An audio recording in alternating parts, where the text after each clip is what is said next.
and you'll enjoy the lecture. So today I've got two topics to cover. One is sex determination by osteology, and the other is dactylography. So what I've done is, I'll tell you the format, that this first topic, you know, it's a very practical sort of a thing, so it's very difficult to communicate verbally. So I've put in a tabulated form all the differences, and then I've got a few illustrations and diagrams coming up, and I've also loaded a couple of videos. So hopefully every concept will be clear and you'll be able to comprehend at the end of the lecture. So starting with this, first of all, the first thing that you have to remember is, whenever we do the determination of sex or anything, is that the sex cannot be determined to utmost optimum maximity before puberty.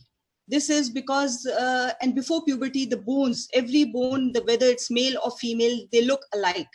But it's only after puberty, with the release of hormones and development of secondary sexual characteristics, that the sex differentiation can be made.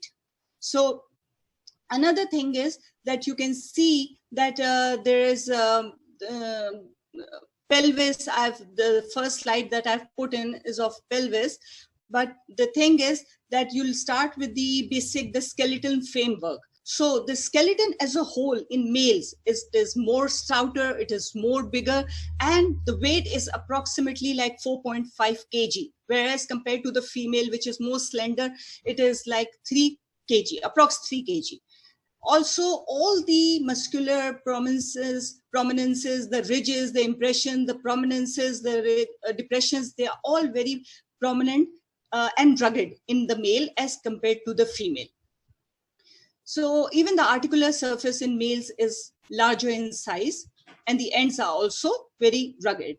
So this is as far as the skeleton is concerned. We are starting with the pelvis because here also you have to remember that the pelvis has been so adapted so to give rise to facilitate the birth process. So the head has to pass, you have to remember that the head has the head of the fetus has to pass through the pelvic inlet and the outlet. So every feature of the pelvis of the female is so designed as such. Another important thing to remember is that the general, when you see, what I'll do is that I'll show you a picture first so that you can just refresh your memory regarding, you know your anatomy very well, I know, but the thing is that it will just refresh your memory. So here is a picture coming up here. This is a picture of a female pelvis. So you can see the landmarks, you can see the anterior superior iliac spines, you can see the acetabulum, you can see the obturator foramen, you can see this angle down below where it is written the pubic angle. So you can see this here is the pubis, and above is the ilium bone. Here is the ischial tuberosity. So you can just see the landmarks and you will refresh your memory that what the landmarks are. That going back again to the tabulated form, and don't you have to worry, because if you miss anything, the later on video will clear your concepts altogether. So you can just read me the general appearance in the male pelvis. It is much more massive, it is much more rougher, the prominent muscular markings compared to the female, which is less massive and much more smoother muscular markings. Everything like we just discussed is not prominent here, except for some of the features which will be accordingly adapted. The shape, as you can see in the male pelvis, it is somewhat conical and funnel shaped. Okay, so, and in the female pelvis, it is like a flat bowl because the hip of the female is much wider and broader. So the shape of the bone itself will also be a wide, flat bowl shape like. The acetabulum that you can see is larger and deeper in the male pelvis, approx 52 millimeter diameter. And this is because the head of the femur, it has to articulate with the acetabulum. So here in the male, it fits in very snugly and tightly into the acetabulum because not much rotatory movement is required. But whereas in the female pelvis, the acetabulum is small and it is shallow. Here, just less than 2/3 sphere of the head of the femur, it fits into it, so that to allow greater rotatory and flexibility of movement. Because when the female gives birth to the baby in a lithotomy position, she has to spread her legs wide, and as we said earlier, that the birth process would be facilitated when the features of the pelvis are so designed. Then coming to the obturator foramen, here in the male, it is much more larger and oval in shape, whereas in the female, it is small and triangular. The greater sciatic notch here, so this is the important thing to remember. The greater sciatic notch is the most important and useful criteria as far as the differentiation is concerned. One thing more, according to Krogman, which states that pelvis is the single best bone as far as in terms of accuracy. The highest degree of accuracy that can be achieved is when you get a female or a male pelvis. The pelvis is the most appropriate as far as accuracy is concerned. You get approximately 95% accuracy in determining the sex if you get hold of a pelvis. Luckily, if you get the whole skeleton, obviously it means that 100% you can achieve success and you'll be able to differentiate between the male and the female. But whereas a single bone is concerned, if it is to ask in the Viva or whatever in the BCQ, then you would say that pelvis is the single best bone. Where the features are concerned, as I said, the greater sciatic notch, that will be this most useful and the most important criteria in determining sex, because here there is a bit difference between the shape of the two. In greater sciatic notch in the male, it is narrow and deep, and the angle itself is less than 90. And in the female, as you can see, it is broad, it is shallow, it is much more larger. So it is obviously 90, at least it forms a right angle, means 90 degrees or slightly more. That is the angle which the female greater sciatic notch pertains to. Then comes the iliopectineal line. Iliopectineal line is actually the border of the iliopubic eminence. That is, it is a line which runs from, it is a line, or you can say a bone, which runs from the ilium to the pubis. So here in the male, it is well marked, rough, whereas in the female, it is smoother and rounded. Then comes the ischial tuberosity. The ischial tuberosity in the male is inverted, whereas in the female it is everted. There also the same thing applies, that the shape of the pelvis is such that you have to have a broader hip bone in the female. Then the subpubic angle. All these will be shown in the video, so you just have to keep in mind whatever the features that are being told to you. The subpubic angle here in a male, it is V shape. V means it is inverted V, like inverted V, and it forms an acute angle which is less than, almost here it is stated 70 to 75, rather it ranges from 65 to 70. That's the mean range. Whereas in the female, it is U-shaped. It is an inverted U shape. It is rounded. It is broader, and it forms an obtuse angle. That is 90, which is a right angle, but greater than that, ranging from 90 to 100 almost. The pelvic brim or the inlet. The pelvic brim in a male is heart-shaped. Heart-shaped because the promontory, which is the sacrum, part of the sacrum, that is much more prominent, and in the male it is projecting inwards. So the dent it forms, that causes the pelvis, the pelvic inlet of the male to be heart-shaped. Whereas in the female, you can see it is rounded, circular, or you can say elliptical, and it is much more roomier. So again, the same reason that the head has to pass through the pelvic inlet. So you have to have a more space there. The pelvic cavity, as we said earlier, in the male, it is conical and funnel shaped, whereas in the female, it is broader and rounder and much more roomier. The pelvic outlet, same reason, where the head has to exit through it. The pelvic outlet in the male, no need of giving, there's no such need of giving birth, so almost it is smaller in size, whereas it is much more roomier and larger in the female. Then the sacroiliac articulations. These are the joint which is made by the sacrum and the ilium. That is large. In male, it extends up to 2.5 to 3 vertebral bodies, whereas in the female, here there is a misprint, so you can just correct it. It extends in the female, the sacroiliac joint extends to just 2 to 2.5 vertebral bodies. The coccyx is less movable in a male pelvis, whereas it is in the female pelvis because it has to move backward while the birth process is being facilitated, so it is more movable. Moving on to the next slide, some of which will be a repetitive thing. The body of the pubis. The body of the pubis in male, it is triangular in shape, whereas in the female, it is quadrangular. Pubic arch, we have already mentioned. Greater sciatic notch, we have mentioned. Obturator foramen. The last thing to be noted is the preauricular sulcus that you can see here.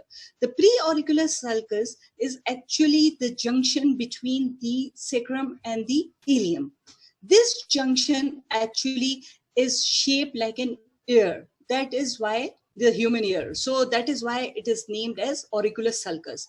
And just before that, the auricular sulcus is almost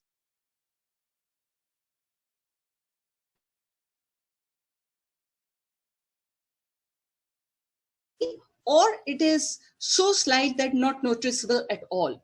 Whereas in the female pelvis, it is a very well-defined structure. It is much deeper because it has one function to perform, that is the sacroiliac ligament that passes through this depression and it suspends the uterus. So because of that reason, especially that you can see in Paris women, those who have conceived, in those women, the preauricular sulcus is much more defined as compared to the nulliparous. But in nulliparous also, it is much deeper as compared to the male. So again, then moving on to the another thing, the iliac crest.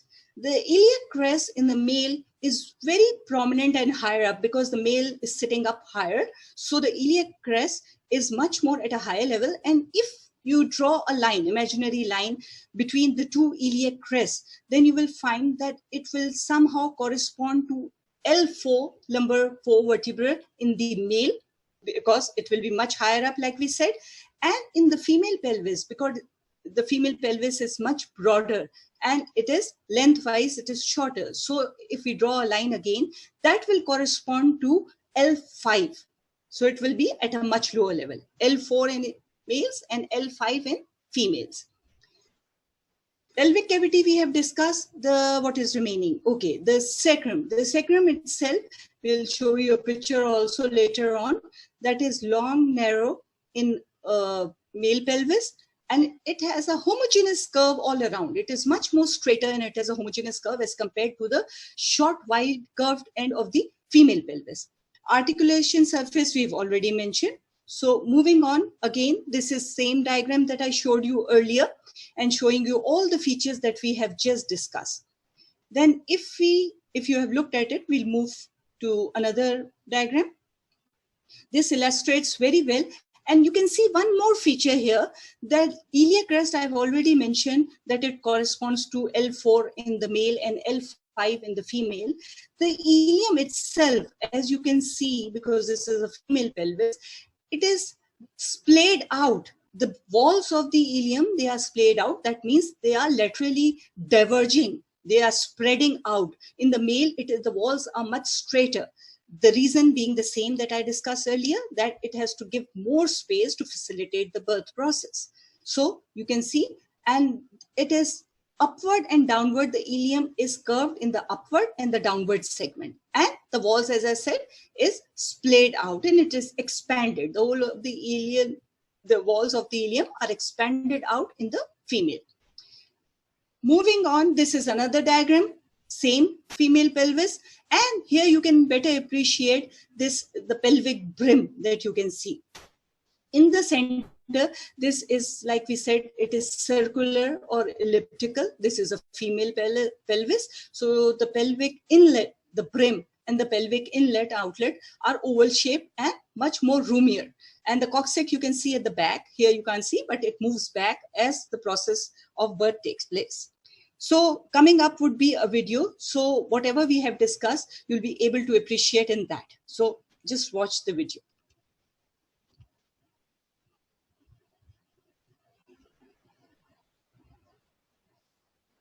So this video is going to go over sex estimation on the pelvis. So just really quick to go through the features that we're going to be looking at. This is a full male pelvis. So what we're looking at here, you can see we've got the pubis, we've got the ischium at the bottom here, and then the ilium coming up. One of the features that we're going to be looking at here is the shape of the pubis. So this piece right here. Then the ischiopubic ramus, which is going to be this piece. The subpubic angle, which is the angle between the two pubis bones, between the ischiums here. And we're also going to be looking here at the subpubic shape, so whether this is a V or more of an upside down U. If we look from the top down, one of the features will be the sacrum, so this here right here, it curves in. And then the flare of the ilium, so here's our ilium, of course. Does it come out to the side? Does it angle out, or is it vertical? More vertical here. And then on the side, we're going to be looking at the greater sciatic notch, so this notch right here. So I'm going to pull out the female. So as I said, this is the male. I'm going to grab the female here just for comparative purposes. Okay. So when we're looking at both of these, what you can see here is that subpubic angle, we'll start there. On the male is very angular, very triangular, whereas on our female here, it's much more curved. I'm going to turn her a little bit. So let's try it this direction. There we go. That's a little bit better here. So you can see here we've got the curvature, so more of a U-shaped or a concave look to the female, where we have more of a convex look and more of a upside down triangle in the male. Also, looking at that same area, you can see that that's a very narrow angle in the males, whereas in the females, that's a much wider angle. So the subpubic angle in males is narrow, subpubic angle in females is wide.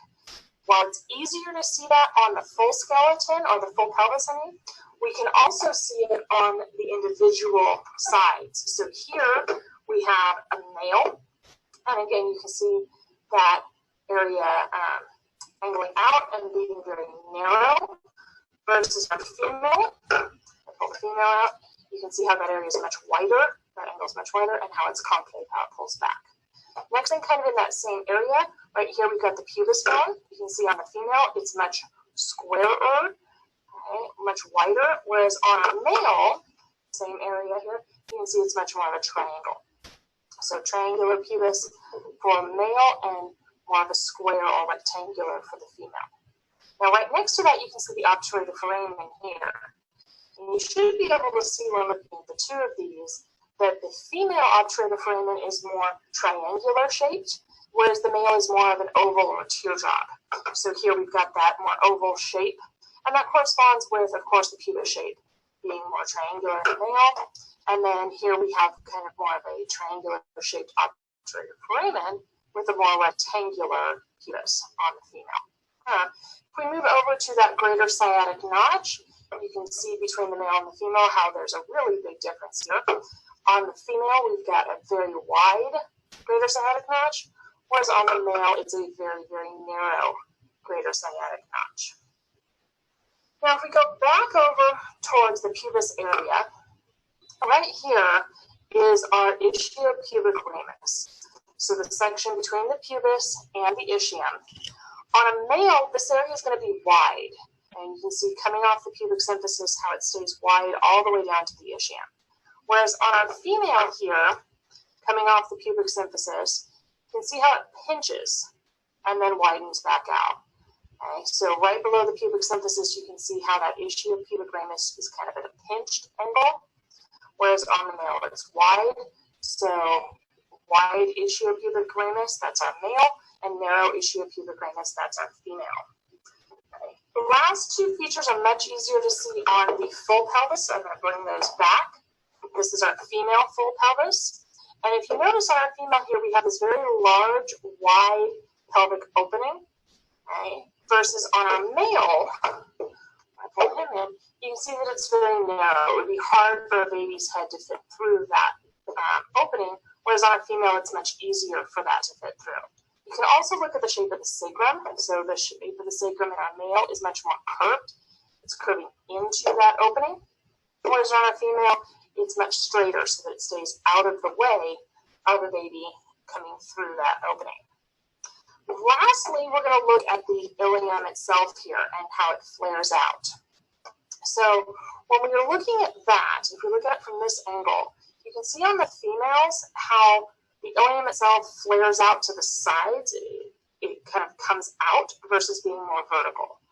Whereas on our male here, when you look at the male in that same angle, the ilium is more vertically oriented than laterally oriented. So again, that has to do with supporting the baby during pregnancy in the female versus actually passing the baby, which would be our pelvic outlet here. So to recap, in general, the features on the female are all going to be large, whereas the female features on the male are all going to be small when we're looking at sex estimation from the pelvis.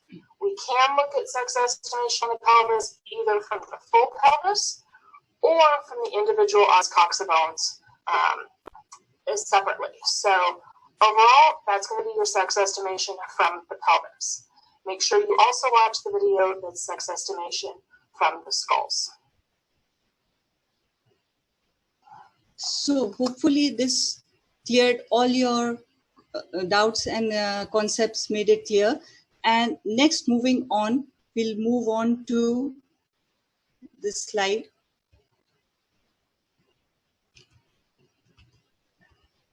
Okay, then moving on, we'll start with the skull. And skull also, you have to remember the same feature apply here also, that the male skull is much more larger, heavier, massive, and there's all the surfaces. You have to remember that every surface, the ridges, the processes, and everything is much more rugged and much more prominent in a male as compared to a female. So the general appearance of that would be much larger. The capacity, now coming to capacity, here you can say that the capacity is of a female is 10% lesser as compared to a male. Here, I always tell my class, whenever I'm taking a class, that this disparity in percentages is of no value, because I'm absolutely sure then the class and those that are attending right here, I think the girls would be more in number as compared to the boys. So I always think that the girls are at par with the boys as far as intelligence is concerned, and I think they are more hardworking. So that goes on for them. So if you see the where I've made these markings, you can see that all these markings, the supraorbital ridges, the zygomatic arches, the mastoid processes, the occipital protuberance, and the occipital condyles, all these are more prominent. As you see, I've made a line to show you. The supraorbital ridges are where the eyebrow ridges lie, where your eyebrows are. So obviously, this is much more prominent in males and less so in a female. The zygomatic arches are those which form the cheekbones. So in a male, they are very prominent, and they get even more prominent as they run laterally. The only difference between the zygomatic arches of the male and the female being that in the male, as it runs laterally, the cheekbones or the zygomatic processes, as they run backward, they fall short of the external auditory meatus. And in the female, they cross over the external auditory meatus. So if you get the full skull, you'll be able to appreciate this difference. The mastoid process, as we have discussed, the occipital protuberance, all are very rugged and very prominent in a male. If you see a little bit ahead, you can see the only thing that is larger and more prominent in a female skull is this frontal and parietal eminences. These are the only two features which are much more larger and more prominent. The rest that we just discussed are all prominent in a male. The glabella that you can see, the glabella is a portion which lies in the junction between the two eyebrows. And that also, you can see it is very well marked and prominent in the male. As you go down, the feature that is of importance is the cheekbones that we have discussed. Just above that, the frontonasal junction. The frontonasal junction is that portion which lies between the your nose, that forms the bridge of the nose actually, and where those who wear spectacles, where the spectacle lies, where the spectacle is placed, that is the frontonasal junction, and that in the male is very prominent and deeply angulated. It forms an angle, where it forms a smooth curve in a female. The palate itself, the palate, as you can see, in a male, it is larger and wider and forms a U shape due to the relative length of the cheek, tooth, and the jaw. Much more smaller in a female. The orbits. Now, orbits also, there is a difference in the orbits of male and female. The orbits in a male are rectangular. You can say much more appropriate word to use is they are square shaped, and they are placed a little bit lower down. The margins you can see in the male orbits are rounded. This rounded edges is a feature that you'll not be able to see, but you'll be able to feel. If you have the skull, if you feel with your fingers, then only you can appreciate the rounded margins or the sharp margins that are in the female. Here in the female, you can see that the orbits are larger and they are rounded in shape as compared to the male orbit, which is squarer. The female orbit is rounded, and it has sharp margins that also you can feel with your fingers. The forehead in a male is much more slanting and steeper, and it is less rounded as compared to the female, which is a little rounded or a bit straighter, you can say. The nasal apertures in the male are narrow and placed higher up, whereas in the female they are broader and placed lower down. Teeth also, there is a difference. If you get the skull with the teeth along with it, then you can appreciate that it is larger, especially the lower first molars, which have 5 cusps. And the female teeth, they are smaller, and the lower first molars have 4 cusps instead of 5. And all lower first molar have 4 cusps. So moving ahead, this is a diagrammatic view of showing a male and a female. You'll get a much better picture in the next slide. Here you can appreciate the differences that we have just mentioned. You can see the orbits, you can see the margins, you can see the glabella, you can see the angle. Now, coming back to a little, we can give you the description of the mandible, which is the chin. You can see in the male skull that the chin is much more squarer, whereas compared to a female, which is much more rounded or pointed. And the ramus, which is lies between the body and the this angle which is made, the ramus, it is much more broader in male as compared to the female, and the symphysial height also of the ramus is much more higher up in the male as compared to the female. Here with the angle, you can see the angle labeled here. This angle is known as the gonial angle. This gonial angle is thing which lies between the junction of the ramus and the body, and this gonial angle gives the male mandible an everted look. This is everted, this angle is everted, moving posteriorly backward, whereas the gonial angle in the female chin, it is inverted. So the rest also you can see in the upcoming video.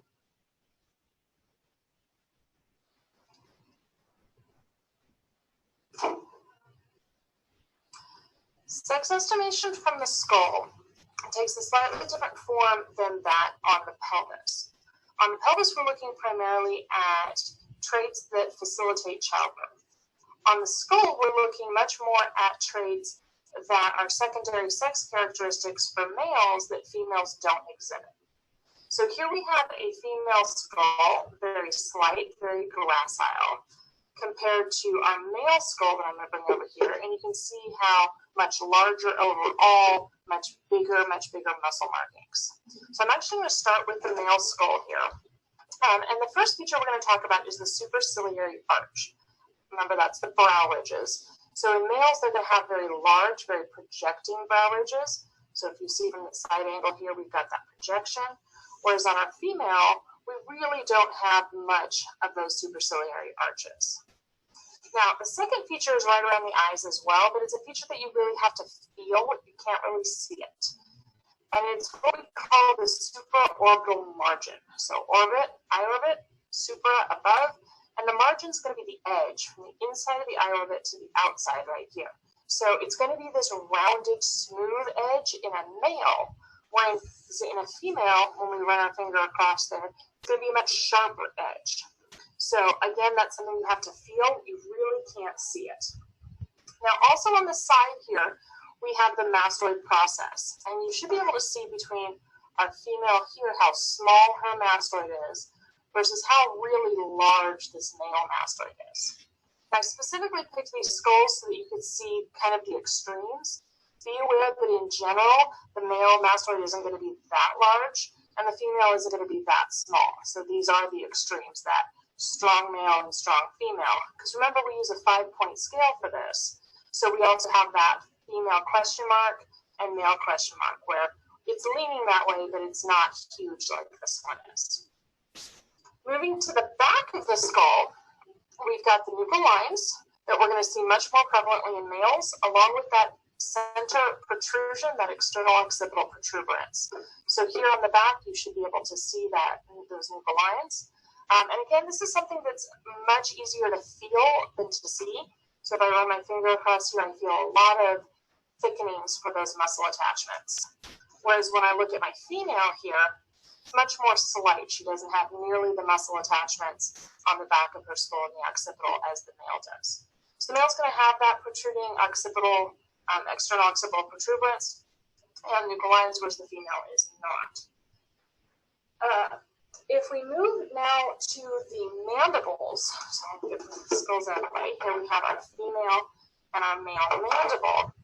What you should notice here is on the male, the mental protuberance comes out into a square. So that protuberance comes forward, and then we kind of have 2 points with a flattening off across the front. So if you look here, you can kind of see those 2 points, and it flattens off across the front. Whereas in our female here, we're going to come to that one single point in the front center. Now, sometimes this will also just be a more rounded mandible, or it actually doesn't come to a single point, but doesn't come to 2 points either. It just kind of rounds all the way across. Last feature on the mandible is that gonial angle right here. And on the females, that gonial angle is going to come straight down. From the ascending ramus down to that angle, it's just going to be kind of a straight line. Whereas on our males, it's going to be what we call inverted. So here you should be able to see how instead of coming straight down, it flares out right there. So that's what we call eversion of the gonial angle. We're going to see that in males and not in females. Okay, so just kind of to recap, we've got various skull features on the female skull and the male skull. In general, the male features are going to be larger and the female features are going to be smaller when we're looking at skull traits. If you haven't yet watched the video on the pelvis sex estimation, make sure you don't forget to watch that as well, as we will cover both skull and pelvis features in class. Yeah, so how was that? Informative? Yeah, that must have cleared your concepts very well. Another thing coming up is just a short animated version that you will be able to have a full revision of that.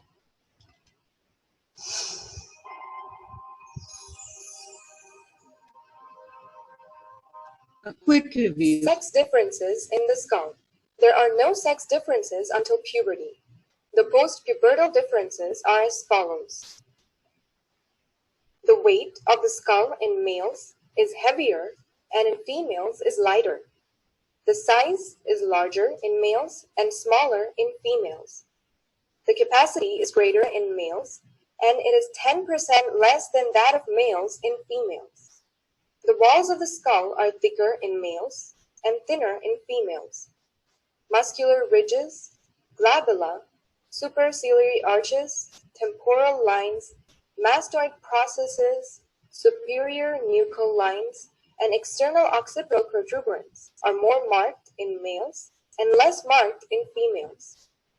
The tympanic plate is larger and the margins are more roughened in males, and it is smaller and the margins are less roughened in females. The supraorbital margin is more rounded in males, while it is sharp in females. The forehead is sloping or receding in males. It is vertical in females. frontal and parietal tubercles are less prominent in males, whereas they are more prominent in females. The vault of the skull is rounded in males, and it is somewhat flattened in females. Contour of the face. In males, it is longer due to greater depth of the jaws. The chin is bigger and projects more forwards. In general, the skull is more rugged due to the muscular markings and processes, and the zygomatic bones are more massive. In females, the facial bones are somewhat smoother, and mandible and maxillae are smaller. So that was skull. This we have already discussed, so we'll skip this slide. Then coming back to the skeletal remains, as I've already told you earlier that if you are lucky enough to get the whole skeleton, then there'll be 100% accuracy in determining the sex. Skull plus pelvis, if you get both, then 98%. Pelvis, like we said earlier, it is a single best bone, and it is often asked in viva also. So you would say that it has 95% accuracy. If you get the skull alone, 92%. If the bones, long bones, 80%, and the bones plus pelvis, then 98%. So this sacrum also we have discussed. We'll just show you the diagram and show you that here you can see the male sacrum, and you can see that it is longer and narrower, whereas it is much more wider and broader in the female. The male sacrum, it consists of 5 or more segments, whereas the female consists of just 5 segments. And like we said earlier, the promontory, that promontory is just above your sacrum is here. This is much more prominent in the male as compared to the female. And the articular surface, we have also discussed the sacroiliac articulation surface that corresponds to 2.5 to 3.5 in male vertebral bodies as compared to 2 to 2.5 in the female. So this is sacrum. Sternum, as you can see, is that this one differentiation in the sternum is that in males, the body of the sternum is almost twice the length of the manubrium, whereas in the females, it is less than twice. And these are the objective measurements, which for you is not necessary that you remember them, but you just have to know that the body of the sternum is twice the length of the manubrium in males as compared to females. Then these are the diagnostic indices. This you have to just remember. There's the salient features. For example, the first one, this is of importance. The ischiopubic index, which is also known as the Washburn index, that applies to the pelvis. And the formula being applied is the length of the pubis divided by the length of the ischium into 100. The measurements which are given here, that is a bit difficult to remember. So the easiest thing to remember in a male is that this ratio will be less than 90, and in a female, it will be more than 95. So that's, you can just write it down, you can note it down, because this description is far more easier to remember. And this feature, this ischiopubic index or the Washburn index, is of importance.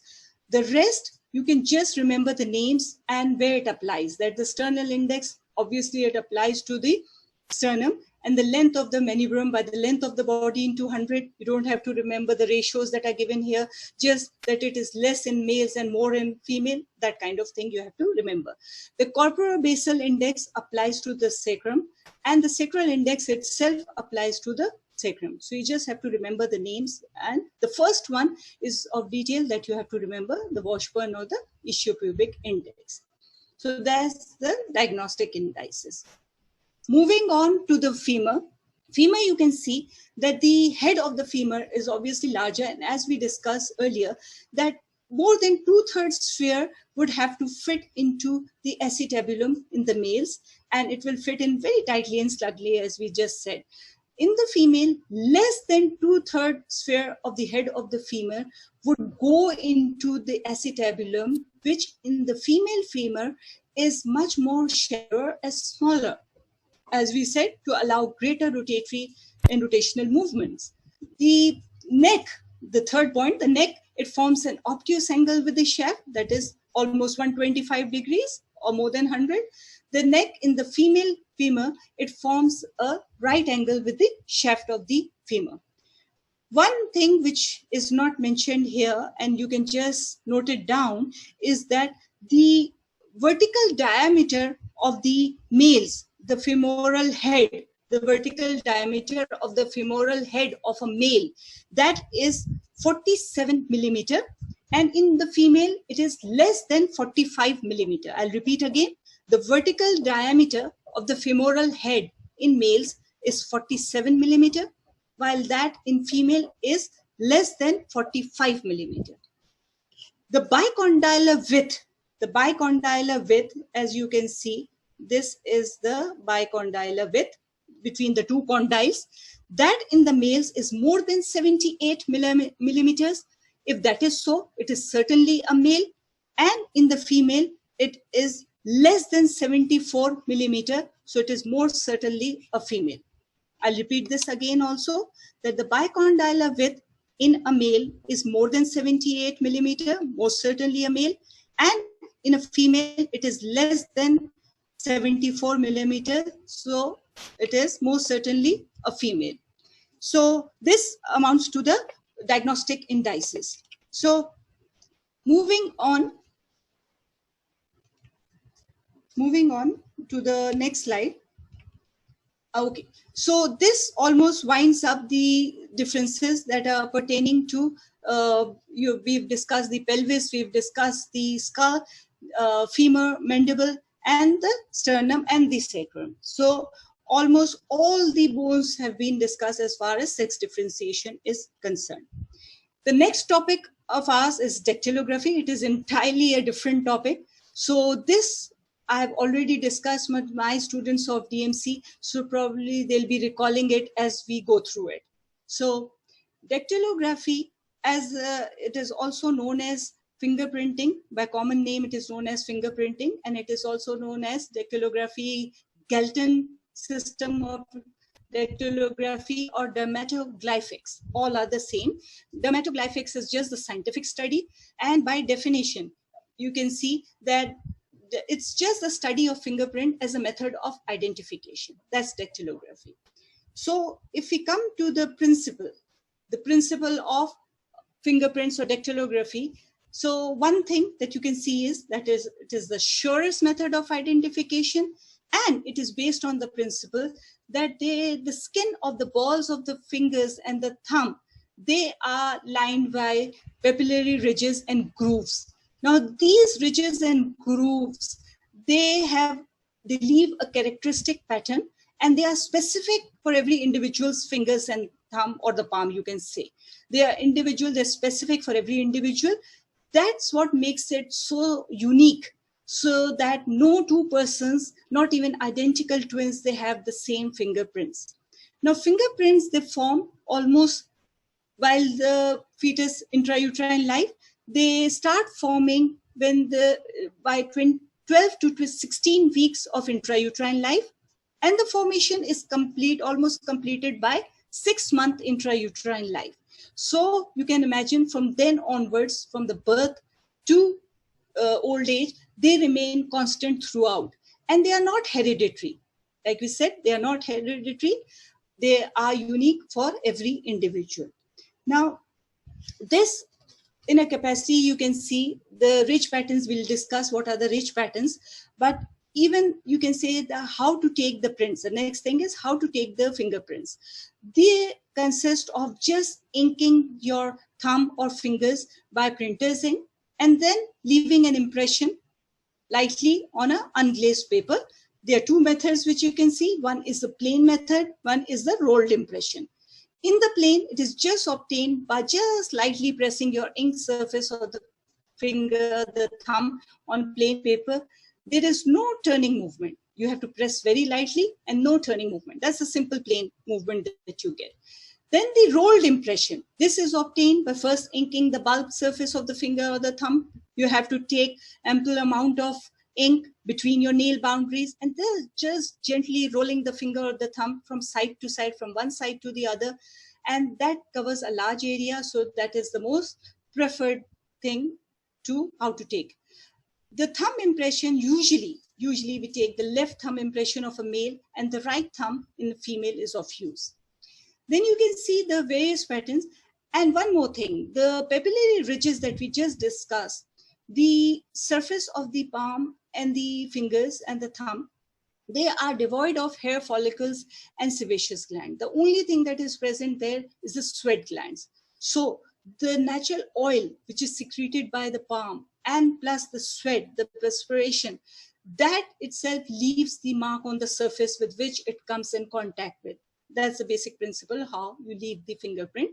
And you can see the criminals when they go about, you see that whenever you are about to get into an act, you get more nervous, even at times of exams, and also you see your palms are perspiring and all that.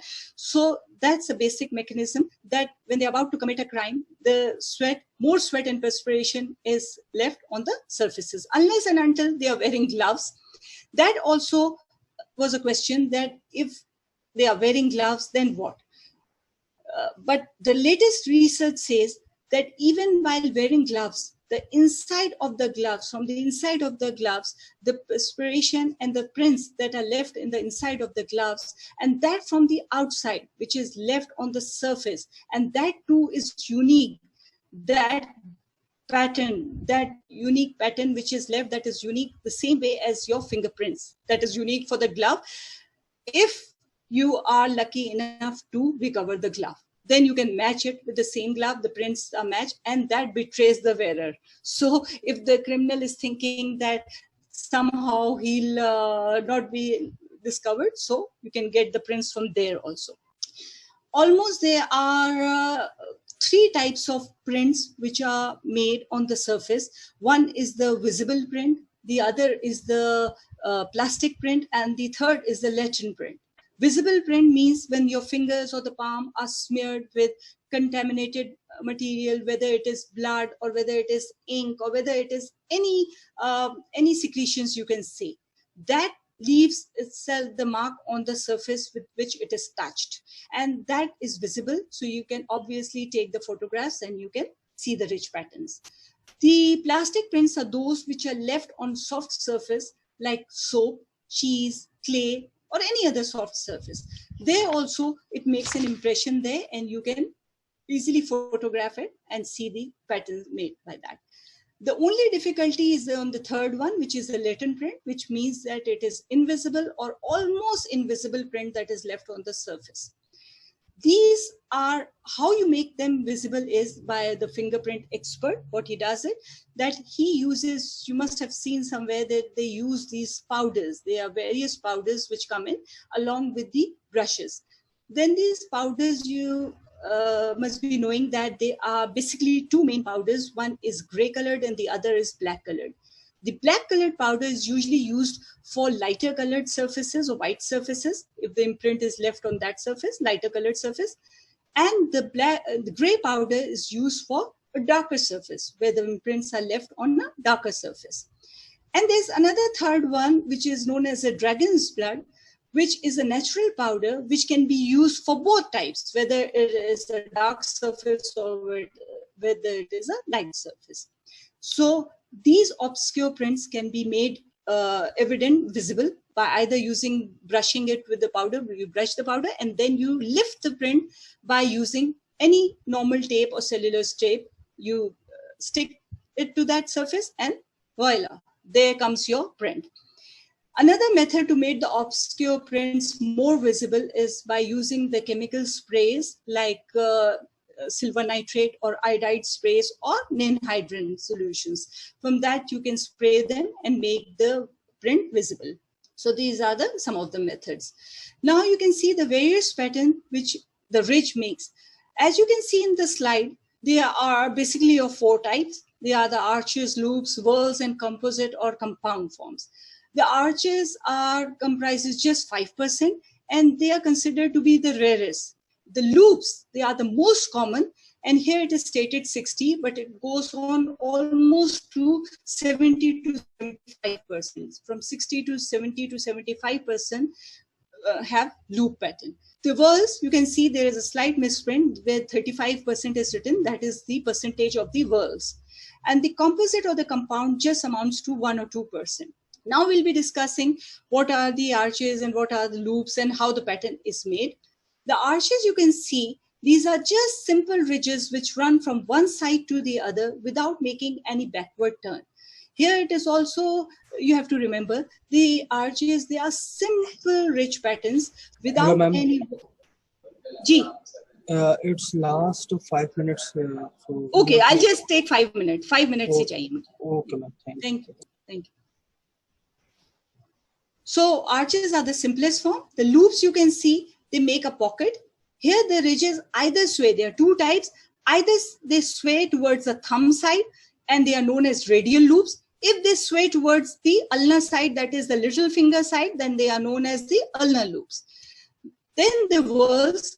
Whorls are ridges which runs in circle, and there is a central core from which these circles, they run in a concentric pattern. They are also composed of 3 further subclassified into a central core. There is intersecting ridges and 2 deltas. So you have to remember that whorls, this is asked in BCQ also, that it has, when there are 2 deltas, it means it is a whorl pattern. In the previous loop pattern, there is just 1 delta, and in the arches, there are no deltas at all.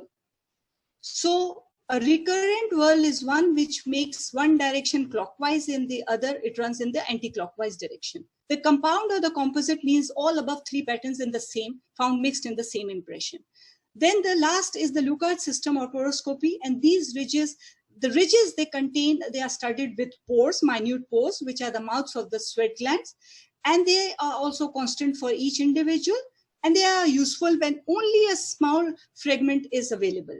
And a match is assumed when about 10 to 16 points of references are found on a single pattern, fingerprint pattern. And this can be digitalized in an AFS system, which means a computerized automated fingerprint identification system. This is a system where you have all the data collected there. And whenever a criminal, you get that, you can just compare it, and it can be transferred from one place to another within minutes to hours, as compared to the manual method, which took a very long time. So that amounts to, there are just 1 or 2 points how to make if the prints are, you can just erase them or how not, but here the time is up. So if you want to ask any questions, we'll start with that. So thank you.